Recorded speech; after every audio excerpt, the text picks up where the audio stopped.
Good morning po sa inyo mga sir, mga ma'am, si Sir Ma'am po ito. Ito po may siyati po ngayon. Si Sir, pangalan Sir?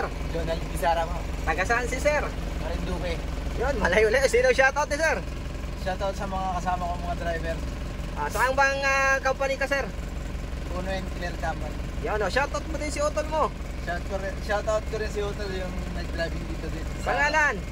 Emerson Bizarra. Yan ha, sige magmamaneho na po to si Sir. So ayan na po si Sir Jonal. Yan, si Sir ay mag-a-additional to ng code 3. So sa code 3 po natin ngayon may C at D.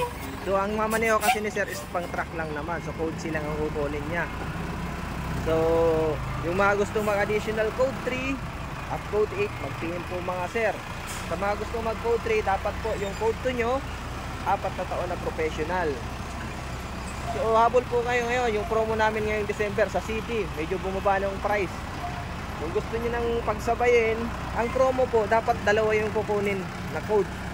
So medyo mababa ng kaunti yung price, pero malaking tulong na yung pagbaba ng price.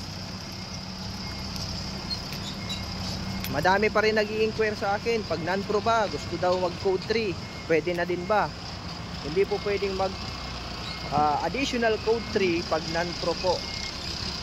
Ano po ang gagawin? Dapat ano po muna tayo, mag pro, punta lang ng LTO, mag professional lang. Pag professional na, mag-aantay ka po na 4 years bago ka makapag code 3. So yung sa trailer naman, ito yung sa code 8, ano naman ang requirements para makapag code 8 ka? Mayroon ka dapat 1, 2, 3 na lisensya, or kahit 2, 3 pwede na po. Pero dapat more than 6 months naman yung code 3 mo.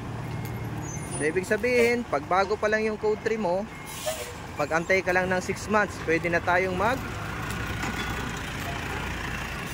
additional code 8. So ito, magpa-parking na to si Sir. So ito si Sir nga pala, ang kapatid niya dito rin sa akin nag-PDC. Shoutout sa iyo Sir. Shoutout dyan sa aking mga estudyante at followers na patuloy na sumusuporta sa aking page. So pa-share po ng aking mga video para madami pa tayong matulungan mga driver na gustong mag-additional code.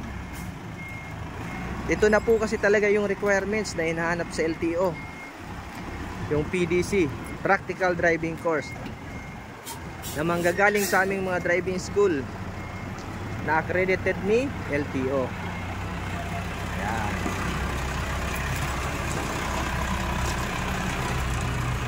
So yung iba inaakala TESDA daw. Yung ano NC, hindi po NC ang hinahanap ni LTO, PDC po. Dati kasi pwede yun, ngayon hindi na.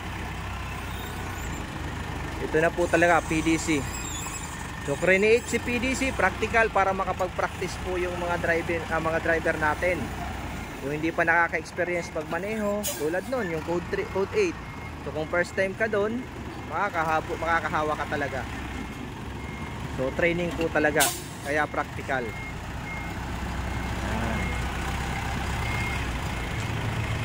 Ito si Sir, tulad dito ni Sir, sinasanay na din, pero siyempre kailangan mas masanay pa siya.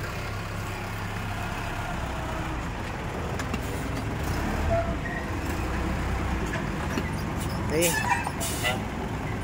So sa first time mahirap pumasok talaga dyan, pero pag mga nagmamaneho na talaga, sanay-sanay na din, pwede na. Okay, ayos Sir.